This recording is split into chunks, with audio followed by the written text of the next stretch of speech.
Digital విద్యా ప్రపంచం బెర్రీబడికి స్వాగతం. నేను మీ సంజయ్. ఈరోజు మనం ఈ వీడియోలో డేట్ 13లో భాగంగా లింకర్స్ అదేవిధంగా లాంగ్వేజ్ ఫంక్షన్స్ అనే టాపిక్ని కంప్లీట్ చేద్దాం.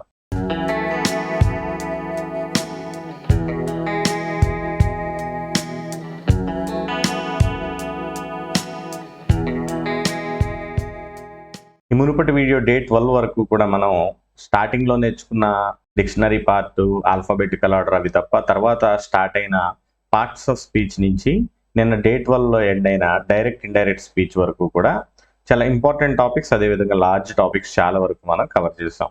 ఈ డే 13లో మళ్ళీ మనకి కొన్ని ఈజియెస్ట్ టాపిక్స్ని మనం సెలెక్ట్ చేసుకోవడం జరిగింది.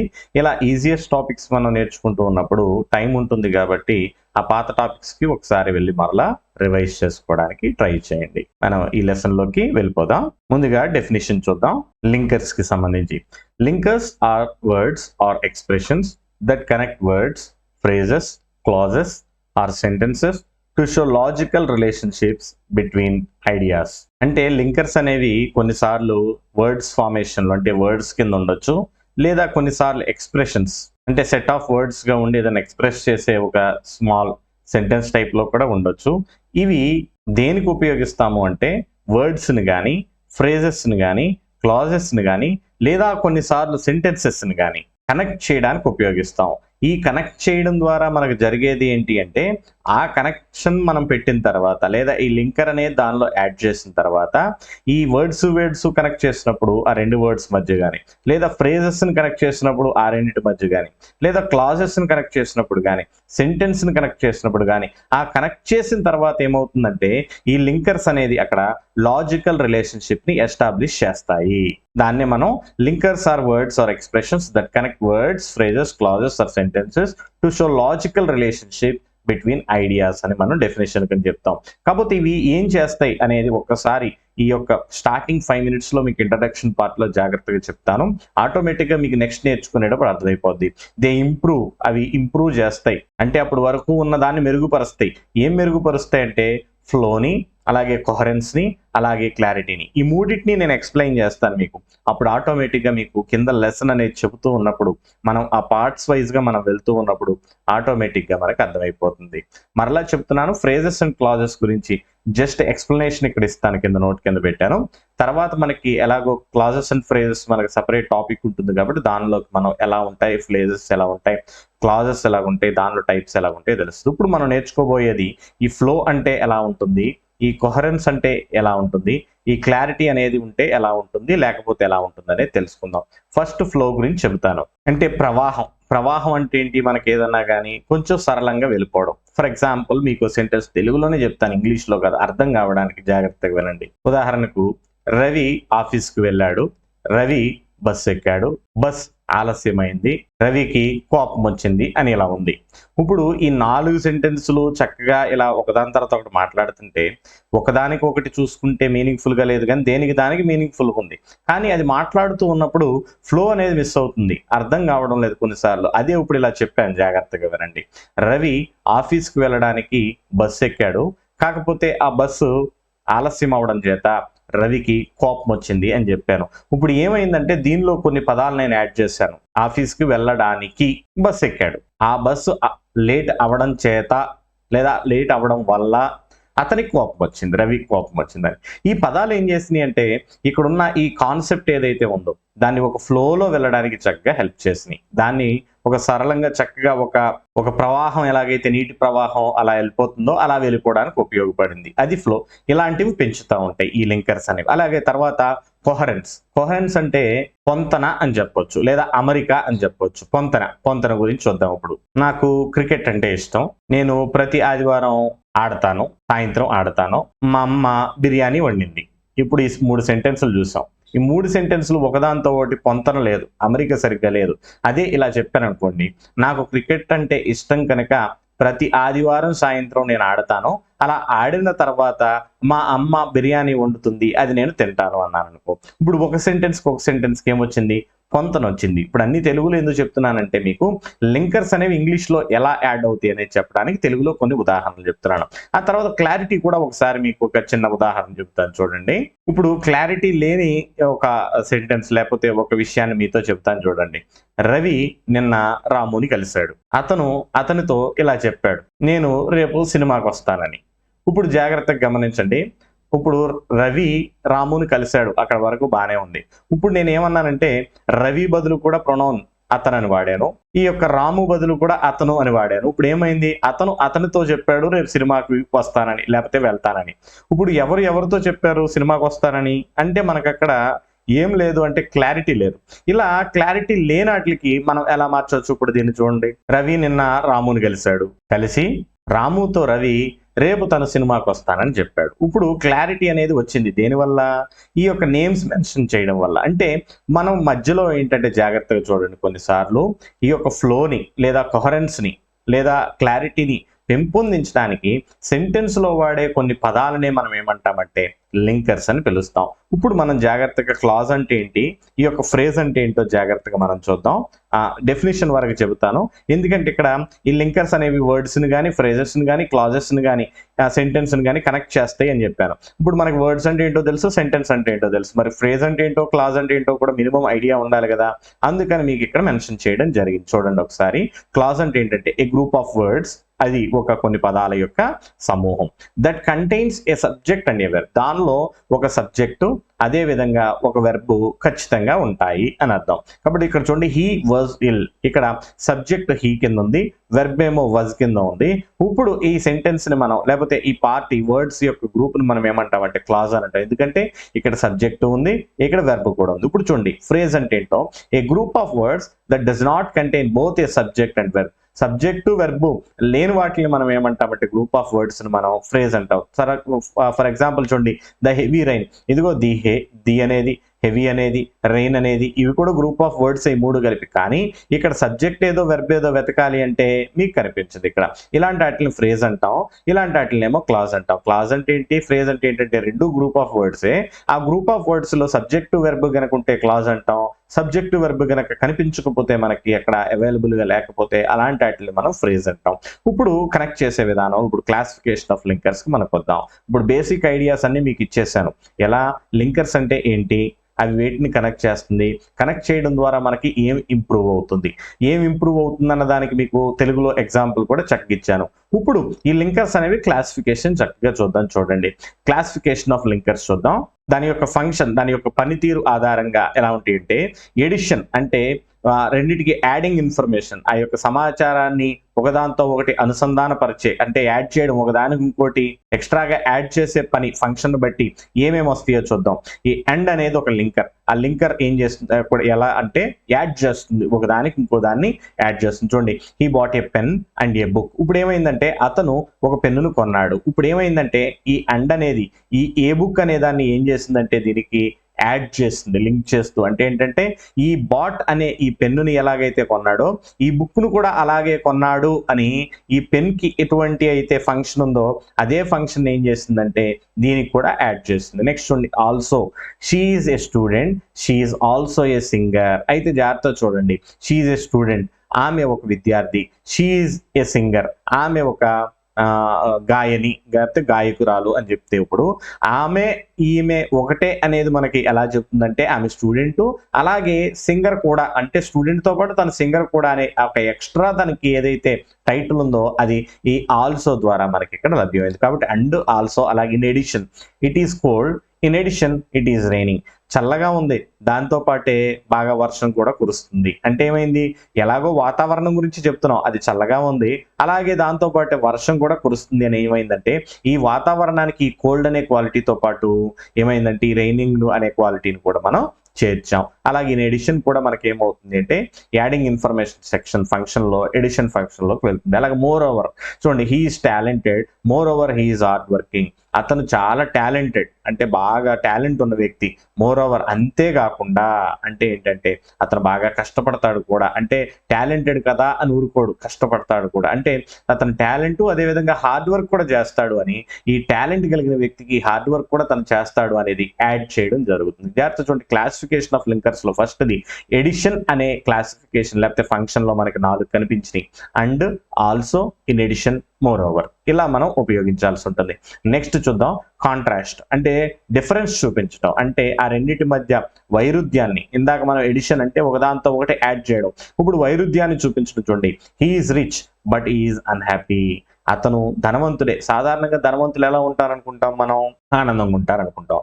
బట్ కానీ, ఈ కానీ ఏం చేసిందంటే అతను ధనవంతుడే కానీ అతడు సంతోషంగా ఉండడు, చాలా దిగాలుగా ఉంటాడు అన్నట్లు చెప్తుంది. కాబట్టి విచారంగా ఉంటాడు అంటే ఏమవుతుందంటే ఈ రిచ్ కి ఈ యొక్క అన్హ్యాపీకి ఈ బట్ ఏం చేస్తుంది అంటే కాంట్రాక్ట్ అంటే వైరుధ్యాన్ని తెలుపుతుంది. నెక్స్ట్ చూడండి, however he studied hard however he failed. జాగ్రత్త చూడండి, హీ స్టడీడ్ హార్డ్, అతను బాగా చదివాడు, బాగా చదివినప్పుడు ఏమవ్వాలి, పాస్ అవ్వాలి. కానీ హౌఎవర్ అయినప్పటికీ ఈ ఫెయిల్, ఈ హౌఎవర్ అనేది ఏం చేసిందంటే కాంట్రాక్ట్, ఈ వైరుధ్యాన్ని, హార్డ్ ఈ ఫెయిల్ అంటే కష్టపడి చదివినా కానీ ఫెయిల్ అయ్యాడు అనే ఒక వైరుధ్యాన్ని మనకు అక్కడ నెలకొల్పుతుంది. నెక్స్ట్ చూడండి, on the other hand some students prefer online classes, on the other hand others enjoy class room learning. అంటే చూడండి, కొంతమంది విద్యార్థులు ఆన్లైన్ క్లాసెస్ ఏం చేస్తారు, ఆన్లైన్ క్లాసెస్ అని ప్రిఫర్ చేస్తారట. ఆన్ ద అదర్ హ్యాండ్ మరోవైపు చూస్తే ఏమైంది అంటే others enjoy class room learning. మిగిలిన వాళ్ళు ఇంకో వైపు చూస్తుంటే కొంతమంది ఏం చేస్తున్నారంటే ఈ క్లాస్ రూమ్ లెర్నింగ్ ని ఆనందిస్తున్నారు. అంటే ఈ యొక్క వైరుధ్యాన్ని, కొంతమంది ఆన్లైన్ లో చదువుకుంటే లేకపోతే ప్రిఫర్ చేస్తుంటే కొంతమంది ఈ యొక్క క్లాస్ రూమ్ లెర్నింగ్ ని ఆనందిస్తున్నారు అని చెప్పడాన్ని, ఈ రెండింటికి కాంట్రాక్ట్స్ ని అంటే వైరుధ్యాన్ని నెలకొల్పుతుంది. కాబట్టి ఈ ఫంక్షన్ కాంట్రాక్ట్స్ అనే ఫంక్షన్ లో మనకి but, however, on the other hand ఇలాంటివి మనకి వస్తాయి. జాగ్రత్తగా గుర్తుపెట్టుకోండి. నెక్స్ట్ చూద్దాం.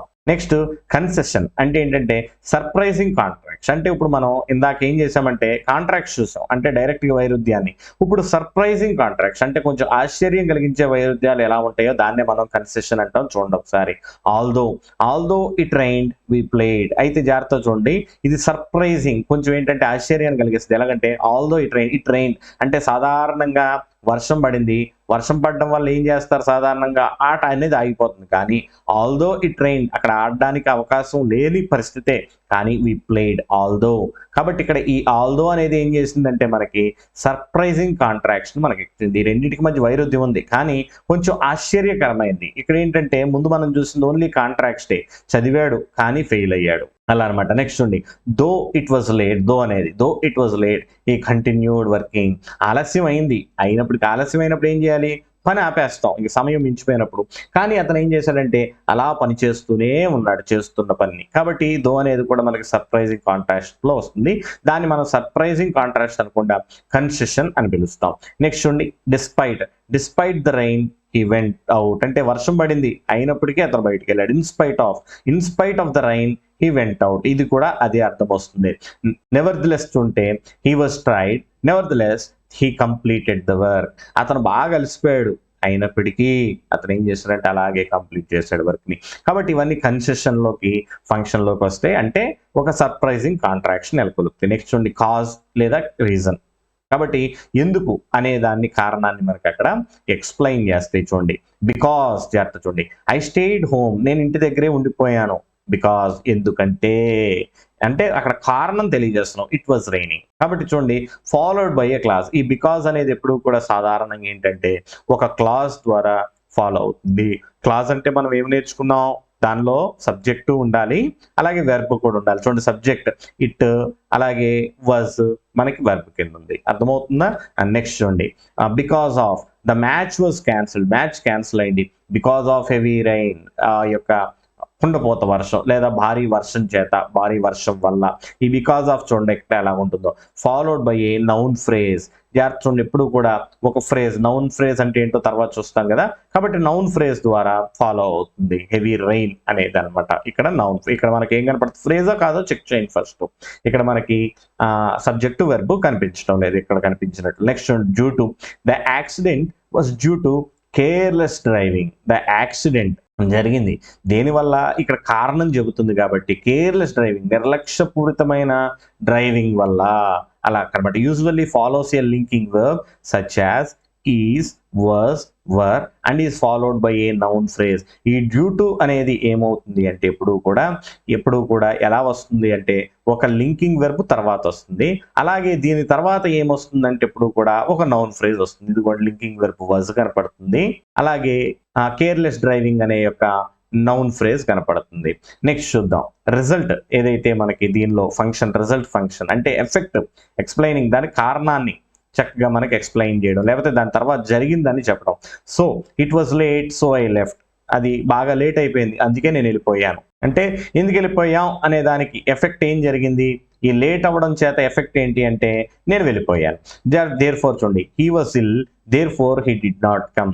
అతను బాగా రోగగ్రస్తుడై ఉన్నాడు, లేకపోతే అతని ఆరోగ్యం సరిగ్గా లేదు. Therefore he did not came, అందువల్ల అతను రాలేకపోయాడు. ఇప్పుడు రాలేకపోయిన దానికి ఏంటిది అంటే రాలేకపోయాడు అనేది ఇక్కడ మనకి ఎఫెక్ట్ అయితే అసలు యాక్చువల్గా దానికి రీజన్ ఏంటి, మనకి హీ వాజ్ ఇల్ అనే దానికి ఇది రిజల్ట్ కింద లెక్క. చూడండి, హీ వర్క్డ్ హార్డ్, అతను కష్టపడ్డాడు. దానికి రిజల్ట్ ఏంటంటే హీ సక్సీడెడ్. కాబట్టి దస్ అనేది మధ్యలో ఇక్కడ రిజల్ట్ అనేది మనకి నెలకొల్పుతుంది. As a result he did not study, అతను చదవలేదు.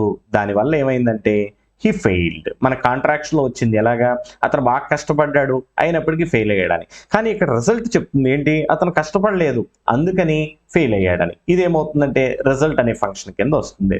నెక్స్ట్ చూద్దాం. కండిషన్. చూడండి, కండిషన్ అంటే ఏంటి, ఒక యొక్క దాని మధ్య సంబంధం ఎందువల్ల అనే జాగ్రత్త చూడండి. If you run you will catch the bus. జాగ్రత్త చూడండి, ఇఫ్ యూ రన్, నీవు పరిగెడితే ఏమవుతుంది, you will catch the train. కాబట్టి నువ్వు పరిగెట్టకపోతే ఏమవుతుంది, నువ్వు ట్రైన్ని అందుకోలేవు అలా అనమాట. అన్లెస్ యూ స్టడీ, నువ్వు చదివితే తప్ప యూ విల్ నాట్ పాస్, నువ్వు పాస్ కావు. అదర్వైజ్ రన్ ఫాస్ట్, త్వరగా పరిగెత్తు. Otherwise you will miss the bus, లేదంటే నువ్వు బస్సుని మిస్ అయిపోతామని. కాబట్టి ఇఫ్, అన్లెస్, అదర్వైజ్ ఇలాంటివి ఏంటివి మనకి లింకర్సే, కాకపోతే కండిషన్ అనే ఫంక్షన్ కోసం ఉపయోగించే లింకర్స్. నెక్స్ట్ పర్పస్, ఇందుకోసం అనేది. కాబట్టి so that he studied hard so that he could pass, అంటే అతను పాస్ అవ్వడం కోసం, పాస్ అవ్వాలని ఈ యొక్క హార్డ్గా చదివాడు, అంటే కష్టంగా చదివాడు, కష్టపడి చదివాడు. In order to, he went to the library in order to study, అతను ఈ చదువుకోవడం కోసం ఈ యొక్క దేనికి వెళ్ళాడు, లైబ్రరీకి వెళ్ళాడు. ఇలా మనకి ఒక దాంతో ఒకటి లింక్ చేయడానికి ఉపయోగిస్తాం పర్పస్ కూడా. నెక్స్ట్ చూడండి, సీక్వెన్స్. ఇది మోస్ట్ ఇంపార్టెంట్. మనకి ఒక పని ఏదైనా చేస్తున్నాం, జాగ్రత్తగా గమనించండి, ఇది మీకు ఎక్స్ప్లెయిన్ చేసే ముందు. ఏదన్నా ఒక పని చేస్తున్నాం, ఫర్ ఎగ్జాంపుల్ చూడండి, ఏదైనా వంట వండుతున్నాం, ఆ తర్వాత వచ్చేయి, ముందు ఇచ్చేయి, దాని తర్వాత వచ్చేయి, ఇలా తెలుగులో ఈజీగా మనం చెప్తాం. మరి ఇప్పుడు ఇంగ్లీష్లో ఎలాగ చూడండి ఒకసారి. ఫస్ట్ ఏమొస్తుందంటే ఫస్ట్ అని చెప్తాం, మొట్టమొదటిగా చేసేదానికి. దీనికి సీక్వెన్స్, ఆర్డర్ ఆఫ్ ఈవెంట్స్ అంటాం. మొట్టమొదట ఏం ఉపయోగిస్తామంటే ఫస్ట్ అనేది ఉపయోగిస్తాం. చూడండి, first wash the vegetables, next boil the water, then add the vegetables, finally serve the food. కాబట్టి ఫస్ట్, నెక్స్ట్, దెన్, ఫైనల్లీ ఇవి ఒక సీక్వెన్స్ లో వస్తాయి. కాబట్టి వీటి కోసం వీటిని ఏమంటామంటే సీక్వెన్స్ కి ఉపయోగించే లింకర్స్ అని అంటాం. ఏది, ఫస్ట్, నెక్స్ట్, దెన్, ఫైనల్లీ అలా అనమాట. నెక్స్ట్ చూడండి, వీటిలో మనకి మీకు లింకర్స్ ఎలా ఉంటాయి, అవి ఏ ఫంక్షన్కి ఉపయోగిస్తాం అనేది క్లియర్గా నేను చెప్పేశాను. ఇప్పుడు కామన్ ఎర్రర్స్ చూద్దాం, ఎక్కడెక్కడ మనకి సాధారణంగా తప్పులు చేస్తూ ఉంటామో. Although he was tired but he worked అని రాస్తారు కొన్నిసార్లు చాలా మంది. కరెక్షన్ ఏంటంటే although he was tired he worked, but అనేది రాదు. ఎందుకంటే don't use although and but together. సాధారణంగా ఇక్కడ రెండు లింకర్స్ ఉపయోగించేసాం కాబట్టి అలా ఉపయోగించడానికి వీల్లేదు. ఇక్కడ ఆల్దో వచ్చింది కాబట్టి మరలా ఇక్కడ బట్ అవసరం లేదు మనకి. అర్థమవుతుందా నేను చెప్పేది? ఇప్పుడు నెక్స్ట్ చూద్దాం. Because it is rain so I stayed home. ఇలా మాట్లాడతారు, మనం సాధారణంగా మాట్లాడే స్పోకెన్ లాంగ్వేజ్లో అలా మాట్లాడతారు. కాబట్టి బికాస్ ఇట్ ఈస్ రెయిన్ వచ్చేసింది, మళ్ళీ సో ఎందుకు ఇక్కడ అవసరం లేదు. నేను rain, because it is rain వర్షం పడుతుంది కాబట్టి నేను ఇంటి దగ్గర ఉన్నాను. కాబట్టి మళ్ళీ దానికి బికాజ్ సో అనేవి రెండు పక్క పక్కన రాకూడదు. అంటే కొన్నిసార్లు మనం ట్విస్ట్ చేయడానికి ఆప్షన్స్లు ఇచ్చే ఈ యొక్క ఎర్రర్ సెంటెన్స్ జాగ్రత్తగా గుర్తుపెట్టుకోండి. ఇందులోనే మనకి రెండు చెబుతున్నాను మీకు. లింకర్స్ ఎలా కలిపి ఉపయోగించకూడదో వస్తుంది. రెండు, ఐడెంటిఫికేషన్ ఆఫ్ ఎర్రర్ అని మనకి సెంటెన్స్ ఒకటి పెద్దది ఇచ్చేస్తాడు.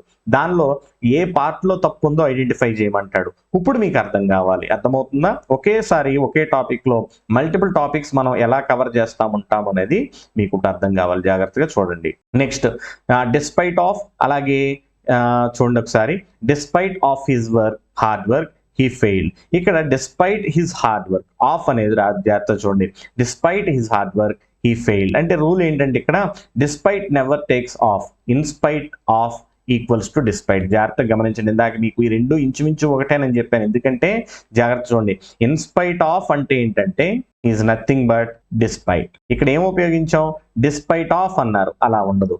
కాబట్టి ఇక్కడ ఇన్స్పైట్ ఆఫ్ అని ఉపయోగించవచ్చు కానీ డిస్పైట్ ఆఫ్ అని ఉపయోగించుకోండి. డిస్పైట్ అని వచ్చిందంటే ఇక్కడ ఆఫ్ తీసేయాల్సి ఉంటుంది.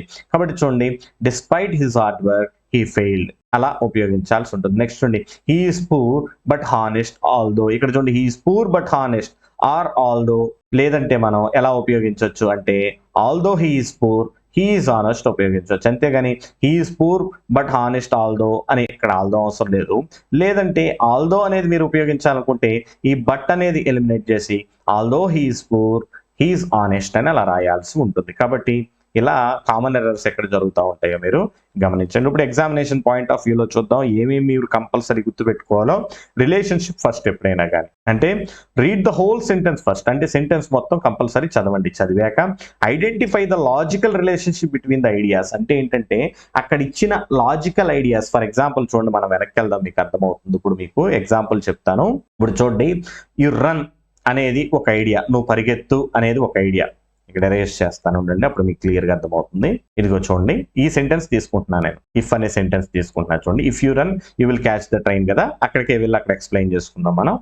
చూడండి ఒకసారి జాగ్రత్త చూడండి, యు రన్ అనేది ఒక idea, you catch the train అనేది ఇంకో ఐడియా. ఇప్పుడు ఈ రెండు చదివిన తర్వాత ఇప్పుడు ఈ రెండింటి మధ్య దాని యొక్క లాజికల్ రిలేషన్షిప్ ఏమై ఉండాలి అనేది ఒకసారి ఆలోచించుకోండి. యు రన్ నువ్వు పరిగెత్తు, యు క్యాచ్ ద ట్రైన్ అంటే ఏంటి, నువ్వు పరిగెడితే నువ్వు ట్రైన్ ని క్యాచ్ చేయగలవాలి. కాబట్టి అదేంటిది, కాంట్రాస్టా లేకపోతే రిజల్టా కాజా అనేది ఆలోచిస్తే ఇలా మనం చాలా నేర్చుకున్నాం కదా, వాటిల్లో మనకి కండిషన్ కింద కనపడుతుంది. అంటే ఏంటంటే నువ్వు పరిగెట్టావా క్యాచ్ చేస్తావు, పరిగెట్టలేదా క్యాచ్ చేయవు. కాబట్టి ఇప్పుడు మనం ఇక్కడ ఏం ఉపయోగించాలి, and then choose the appropriate linker. అప్పుడు అది ఏ కారణం లేదా అక్కడ ఏ లాజికల్ రిలేషన్షిప్ అవసరం అన్న దాని మీద అప్పుడు చూస్ చేసుకోవాలి. మనకి ఇది కండిషన్ బేస్ లో ఏం అవసరం అవుతుంది, ఇఫ్ అనేది అవసరం అవుతుంది, అలా అనమాట. నెక్స్ట్ చూడండి, forbidden parts, never use although plus but together, అలాగే never use because plus so together, అలాగే ద డిస్పైట్ రూల్ చూసుకుంటే డిస్పైట్ నెవర్ టేక్స్ ఆఫ్. అలాగే చూడండి, ఆల్దో బట్ కలిపి ఉపయోగించకూడదు, ఇప్పుడే చెప్పాను. బికాజ్ ప్లస్ సో కలిపి ఉపయోగించకూడదు, ఇప్పుడే చెప్పాను.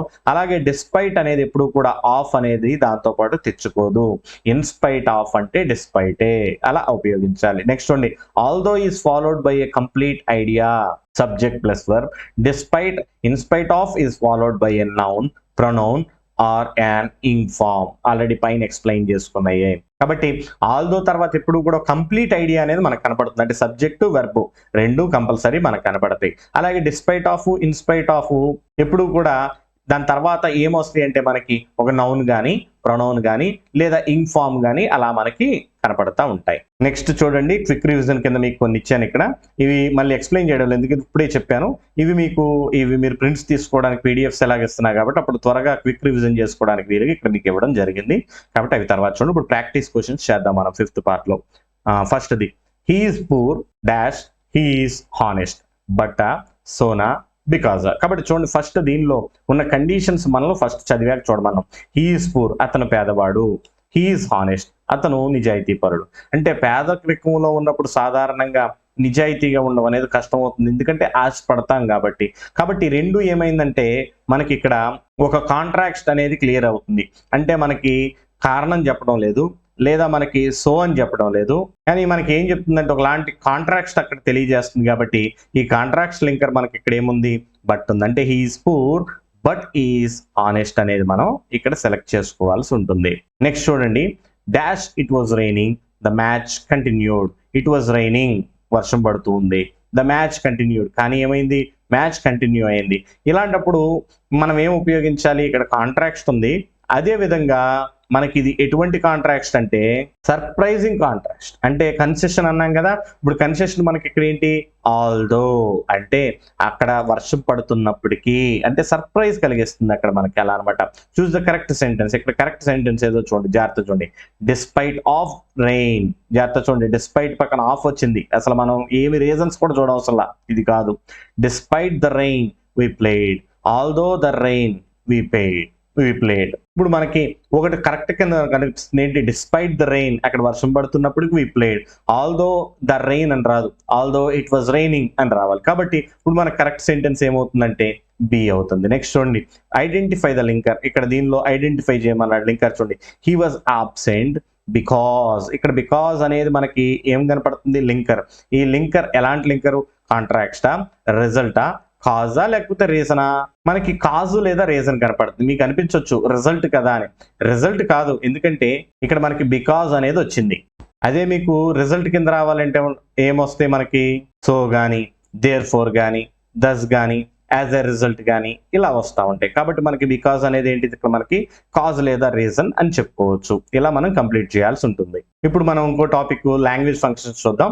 ఇది కూడా లింకర్స్ లాగానే చాలా చిన్న టాపిక్. ఒకవేళ ఇప్పుడు వరకు ఈ వీడియో చూస్తుంది మీకు ఈ వీడియో కనుక యూస్ఫుల్ కనిపిస్తే లైక్ చేసి ఈ ఛానల్ సబ్స్క్రైబ్ చేసుకుని ఇతరులతో షేర్ చేసుకోవడం మర్చిపోకండి. అలాగే ఈ పీడిఎఫ్ కోసం కింద మీకు డిస్క్రిప్షన్ కామెంట్ సెక్షన్లో ఏదైతే నేను గ్రూప్ లింక్ ఇచ్చానో దానిలో యాడ్ అవ్వండి. అక్కడ మీకు పీడిఎఫ్స్ అన్ని అవైలబుల్గా ఉంటాయి.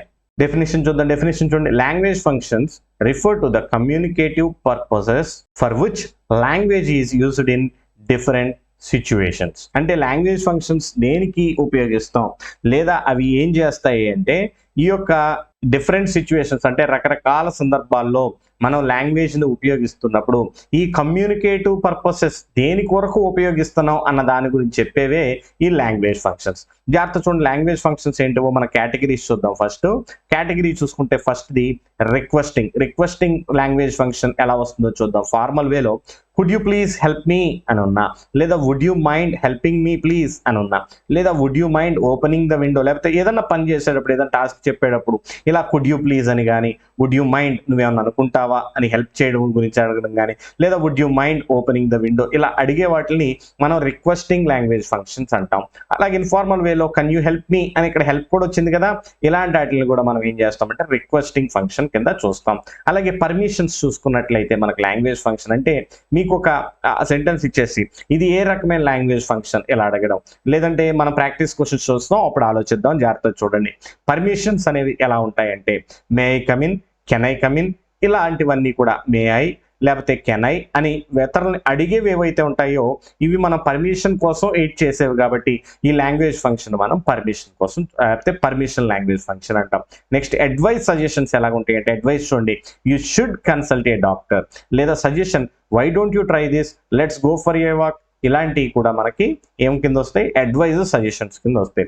నెక్స్ట్ ఆఫరింగ్ చూసుకున్నట్లయితే ఆఫరింగ్ ఏదైనా థింగ్స్ ఏదన్నా ఆఫర్ చేస్తున్నప్పుడు would you like some coffee అని అడిగారు. ఇక్కడ ఏది ఆఫర్ చేస్తున్నట్టు ఏమీ లేదు, కానీ సెంటెన్స్ చూసుకున్నట్లయితే would you like some coffee, కొంచెం కాఫీ అన్న తీసుకుంటారా లేదా కాఫీ అన్న పుచ్చుకుంటారా అని అడుగుతాం కదా, అలా అనమాట. అంటే ఏదైనా వస్తువులు ఆఫర్ చేసేటప్పుడు అవతల వాళ్ళకు ఉపయోగించేది ఈ ఆఫరింగ్ కింద వస్తుంది. అలాగే would you like me to carry your bag, help అంటే అవతల వాళ్ళకి హెల్ప్ను మనం ఆఫర్ చేస్తున్నాం. ఇప్పుడు ఒక చిన్న కాంట్రాక్ట్స్ లేకపోతే చిన్న మనం గమనించాల్సింది ఏంటి అంటే అవతల వాళ్ళని అడిగితే హెల్ప్ రిక్వెస్టింగ్ అవుతుంది, అవతల వాళ్ళకి మనం హెల్ప్ కనుక ఆఫర్ చేస్తే అది ఆఫరింగ్ కింద అవుతుంది. నెక్స్ట్ చూడండి, అపాలజీ, ఐఎమ్ సారీ ఏదన్నా అపాలజీ అడగడం కావచ్చు, లేదా invitation would you like to join us for dinner, మాతో పాటు భోజనానికి నువ్వు కూడా రావచ్చు కదా, అది ఏమవుతుంది సలహా అవ్వదు, అది ఏమవుతుంది ఇన్విటేషన్ అవుతుంది. సాధారణంగా ఏమనుకుంటామంటే రావచ్చు కదా అన్నారు, అది సజెషనో లేకపోతే అడ్వైజో అనుకుంటాం. కాదు అది ఏంటంటే వాళ్ళని మనం ఇన్వైట్ చేస్తున్నాం భోజనానికి, కాబట్టి అది ఏమవుతుంది అంటే ఇన్విటేషన్ కింద వెళ్తుంది. నెక్స్ట్ చూడండి, good morning everyone, good morning అనేది ఏంటి ఒక గ్రీటింగ్. అలాగే థ్యాంకింగ్ చూడండి, thank you very much for your help, ఇది చాలా ఈజీ టాపిక్, ఈజీగా అర్థమైపోద్ది, కాకపోతే కొంచెం కన్ఫ్యూజ్ అవ్వకుండా చూడాలి. కంగ్రాచులేషన్స్ అని చెబితే కంగ్రాచులేటింగ్ అవుతుంది లాంగ్వేజ్ ఫంక్షన్. అలాగే కంప్లైనింగ్ చూస్తే the room is two noise to study, ఇలా చూడండి ఇది ఒక స్టేట్మెంట్ లాగా ఉంది మనకి. ఎలాగా ద రూమ్ అనేది చదువుకోవడానికి చాలా ఇబ్బందిగా శబ్దాలతో కూడింది అని చెబుతున్నాం. ఇక్కడ చూడండి ఇది ఏమవుతుందంటే ఒక స్టేట్మెంట్ అవ్వదు, లేదా దాని గురించి మనం వివరిస్తున్నట్టు కాదు, ఏంటి కంప్లైంట్ చేస్తున్నాం, ఎందుకంటే రూమ్ ఉండాల్సిన స్థితిలో లేదని. అలాగే I would like to complain about the poor service, ఇక్కడ మన కంప్లైంట్ అనేది కనిపించింది కాబట్టి అది కంప్లైనింగ్. కానీ ఈ ఫస్ట్ సెంటెన్స్ ఏదైతే ఉందో ఇది కొంచెం జాగ్రత్తగా గమనించాలి. ఏంటంటే ఉన్నది ఉండాల్సింది ఉండవన్న స్థితిలో లేదని మన యొక్క ఒపీనియన్ ఎక్స్ప్రెస్ చేయడం ఏదైతే ఉందో అది ఒక రకంగా సింపుల్గా ఏంటి అంటే కంప్లైంట్ చేయడమే. ఇప్పుడు సాధారణంగా రోడ్డు మీద వెళ్తూ ఉంటారు, ఎదుటుంగా ఎవరో స్పీడ్ ర్యాష్ డ్రైవింగ్ వచ్చారనుకోండి, ఒకళ్ళకు కూడా ట్రాఫిక్ సెన్స్ లేదు అని అన్నాం. అదేంటి అంటే సింపుల్గా ఏంటి అంటే మన లోపల ఉన్న కంప్లైంట్ విధానాన్ని, అంటే ఏంటంటే అసహనాన్ని ఒక కంప్లైంట్ రూపంలో ఎవరికి చెప్పకపోయినా కానీ మనం బయటికి ఎగ్జిబిట్ చేస్తున్నట్టు లెక్క. నెక్స్ట్ చూడండి ఎక్స్ప్రెసింగ్. ఇప్పుడు చూడండి ఎక్స్ప్రెసింగ్కి దానికి తేడా మనకు ఇప్పుడు అర్థమవుతుంది. I prefer coffee to tea లేదా ఐ లైక్ రీడింగ్ బుక్స్, ఇలా చెబుతున్నప్పుడు ఏంటంటే ఎక్స్ప్రెసింగ్ లైక్స్ కానీ ప్రిఫరెన్స్లు కానీ ఏమవుతుంది అంటే మనం ఎక్స్ప్రెస్ చేస్తాం. చూడండి I prefer coffee to tea, ఈ టీ కాఫీ అనే రెండు ఉన్నాయి, కానీ నాకు టీ కంటే కాఫీనే ఇష్టం లేదా కాఫీనే నేను ఎంచుకుంటాను అని చెప్పడానికి ఇలాంటివి ఉపయోగించేటప్పుడు ఏం చేస్తున్నాం అంటే మనం ఇక్కడ ఏం కనపడుతుందంటే మనకి ఎక్స్ప్రెస్ చేస్తున్నాం దేన్ని, మన ప్రిఫరెన్స్ని. అలాగే ఐ లైక్ రీడింగ్ బుక్స్, నాకు ఇక్కడ క్లియర్గా కనపడుతుంది ఏంటంటే మన యొక్క ఇష్టాలని ఎక్స్ప్రెస్ చేస్తున్నట్టు లెక్క. ఇప్పుడు సాధారణంగా టాపిక్ అయిపోయింది, చాలా చిన్న టాపిక్ అని చెప్పాను కదా. ఇప్పుడు కామన్ ఎర్రర్స్ చూద్దాం. మే యూ హెల్ప్ మీ అని ఇక్కడ మీకు ఏదన్నా ఉందంటే సెంటెన్స్ తప్పు, ఎందుకంటే మే ఐ హెల్ప్ యూ అని వస్తుంది, లేకపోతే కుడ్ యూ హెల్ప్ మీ ఇలా వస్తుంది. కాబట్టి may is mainly used for asking permission. ఈ మే అనేది ముఖ్యంగా మనకి దేనికి ఉపయోగపడుతుంది అంటే పర్మిషన్ అడగడానికి ఉపయోగపడుతుంది. Not for requesting some one to do something, అంటే ఎవరన్నా ఏదైనా చెయ్యమని అడగడానికి మనకి మే అనేది ఉపయోగించాం, కుడ్ అనేది ఉపయోగిస్తాం, జాగ్రత్త గుర్తుపెట్టుకోండి. అలాగే can I come in sir అంటాం, కానీ మనం ఏమనాలి, may I come in sir అనాలి. ఎందుకంటే ఫార్మల్ కాంటెక్స్ట్ ప్రిఫర్ మే, అంటే ఫార్మల్ కాంటెక్స్ట్లో మనం దేన్ని ఉపయోగించాలి అంటే కెన్ కంటే మేని ఉపయోగించాల్సి ఉంటుంది. నెక్స్ట్ చూడండి I suggest you to study. దీనిలో మనకి తప్పేం కనపడుతుందంటే we do not use suggest plus object to infinitive. అంటే ఏంటి, జాగ్రత్త చూడండి, ఐ సజెస్ట్ యూ టు స్టడీలో మనకి సజెస్ట్ తర్వాత మనకి ఆబ్జెక్ట్, ఇక్కడ ఏం కనపడుతుంది, సబ్జెక్ట్ తర్వాత ఆబ్జెక్టు, అలాగే టు ఇన్ఫినిటివ్ ఏదైతే ఉంటుందో టు స్టడీ ఈ ఫార్మేషన్లో మనకు ఉండదు. ఎలా ఉంటుందంటే I suggest that you study, నువ్వు చదవాలని నేను నీకు సజెస్ట్ చేస్తున్నాను అని. కాబట్టి ఎగ్జామినేషన్స్లో మనల్ని అడిగే టోన్ మ్యాటర్స్. ఫస్ట్ మనం గుర్తుపెట్టుకోవాల్సింది ఏంటంటే use May are could for formal contacts, can for informal contacts. ఇక్కడ ఫార్మల్ అంటే ఏంటి, ఇన్ఫార్మల్ అంటే ఏంటి అని ఎక్కువగా ఏం ఆలోచించకండి. ఫార్మల్ అంటే ఏంటంటే అధికారిక భాషలో ఉపయోగించడం, ఇన్ఫార్మల్ అంటే స్నేహపూరితంగా ఉపయోగించే సందర్భాలు అనమాట. దాని గురించి అంతగా పెద్దగా ఆలోచించి ఫార్మల్ ఏంటి ఇన్ఫార్మల్ ఏంటి అని ఆలోచించాల్సిన అవసరం లేదు. నెక్స్ట్ మనం గమనించాల్సింది ఏంటంటే టోన్లో ఫస్ట్ మనం మే ఉపయోగించాలా, కుడ్ ఉపయోగించాలా, లేకపోతే కెన్నా అనేది ఫార్మల్ కాంటెక్స్టా లేకపోతే ఇన్ఫార్మల్ కాంటెక్స్టా అన్న దాని మీద డిపెండ్ అయి ఉంటుంది. నెక్స్ట్ స్పీకర్ ఇంటెన్షన్ ఏంటో చూడాలంటే the same sentence pattern May express different functions depending on the context. Always identify speaker intention, అంటే మాట్లాడుతున్న వ్యక్తి యొక్క ఇంటెన్షన్ ని బట్టి మనం అక్కడ లాంగ్వేజ్ ఫంక్షన్ ని ఉపయోగించాల్సి ఉంటుంది. నెక్స్ట్ చూడండి డైరెక్ట్ ఐడెంటిఫికేషన్ టిప్స్ కొన్ని ఇచ్చాను చూడండి. గుడ్ మార్నింగ్ అనేది గ్రీటింగ్, థ్యాంక్ యూ అనేది థ్యాంకింగ్, ఐఎమ్ సారీ అనేది apology, may I come in అనేది పర్మిషన్. ఇలాంటివి గుర్తుపెట్టుకోండి. క్విక్ రివిజన్ అనేది మీరు చూసుకోవడానికి ఇచ్చాను, మళ్ళీ చదువుతున్నాను. మే ఐ అనేది పర్మిషను లేదా ఆఫరింగ్ కూడా వస్తుంది కొన్నిసార్లు. కుడ్ యూ అనేది రిక్వెస్ట్ కింద వస్తుంది. యూ షుడ్ అనేది ఇప్పుడు కూడా అడ్వైస్ కింద మనం చూస్తాం. ఐ సజెస్ట్ అనేది సజెషన్ కింద వస్తుంది. ఎప్పుడు కూడా సజెస్ట్ యూ టు అనేది ఎప్పుడు కూడా మనం ఉపయోగించకూడదు. ఇది ఒకటి మెయిన్గా గమనించండి. ఎందుకంటే సజెస్ట్ పక్కన టు ఇన్ఫినిటివ్, ఆల్రెడీ టు ఇన్ఫినిటివ్స్ అంటే ఏంటో మీకు ఆల్రెడీ పూర్వం క్లాసులో నేను చెప్పాను, అలా ఉపయోగించకూడదు. ఇప్పుడు మనం ప్రాక్టీస్ క్వశ్చన్స్ కొన్ని మనం చేద్దాం, అప్పుడు ఆటోమేటిక్గా మీకు అర్థమైపోద్ది. జాగ్రత్త చూడండి. May I go now express ఏంటిది, ఇలాగుంటాయి క్వశ్చన్స్ మనకు కూడా. ఇది రిక్వెస్టా, పర్మిషనా, అడ్వైజా? మే ఐ గో నౌ అనేది ఏంటిది, మనం ఏం చేస్తున్నాం, రిక్వెస్ట్ చేయడం లేదు లేదా అడ్వైజ్ ఇవ్వడం లేదు, పర్మిషన్ కోసం అడుగుతున్నాం నేను వెళ్ళొచ్చా అని. కాబట్టి బి అనేది కరెక్ట్ అవుతుంది, permission. Good morning teacher express ఏంటిది, ఇప్పుడే నేర్చుకున్నాం, గ్రీటింగ్ మనకి. Next could you open the window please, please అని వచ్చింది, ఆటోమేటిక్ ఏమవుతుంది మనకి ఇక్కడ ఇది రిక్వెస్ట్ అయిపోతుంది ఏ. కాబట్టి thank you for your help, express ఏంటి అంటే thanking. Next identify the function చూడండి ఒకసారి. I'm sorry I broke your watch, ఇదేంటి అంటే సారీ అని అడిగాం కాబట్టి అపాలజీ కరెక్ట్ అవుతుంది మనకి. ఇంతటితో మనకి ఈ డే 13లో లింకర్స్ అదేవిధంగా లాంగ్వేజ్ ఫంక్షన్స్ చూడడానికి చాలా చిన్న టాపిక్స్ లాగా ఉంటాయి, కానీ ఆన్సర్ చేయడం చాలా ఈజీ, గుర్తుపెట్టుకోవడం కూడా చాలా ఈజీ. కాబట్టి ఇలాంటి టాపిక్స్ అసలు మిస్ అవ్వకండి, ప్రాక్టీస్ చేయండి. ఇంతటితో ఈ వీడియో మనం కంప్లీట్ చేసుకున్నాం. ఈ వీడియో కనుక నచ్చితే మీరు లైక్ చేసి సబ్స్క్రైబ్ చేసి ఇతరులకు షేర్ చేయడం మర్చిపోకండి. మళ్ళీ నెక్స్ట్ క్లాస్లో మళ్ళీ కలుసుకుందాం. ఈ పీడిఎఫ్ కోసం మీరు కింద డిస్క్రిప్షన్లో అదేవిధంగా కామెంట్ సెక్షన్లో ఇచ్చిన గ్రూప్లో జాయిన్ అవ్వడం మర్చిపోకండి. అలాగే యూట్యూబ్ ఛానల్ ఏదైతే ఉందో దానికి సంబంధించిన లింకు, మన యొక్క వాట్సాప్ ఛానల్ లింక్ కూడా ఇచ్చాను. దానిలో ఎప్పటికప్పుడు క్విజ్ క్వశ్చన్స్ అనేవి పోస్ట్ చేయబడుతుంటాయి కాబట్టి దానిలో కూడా జాయిన్ అవ్వండి. Will meet in our next video day 14. Till then take care. Bye by.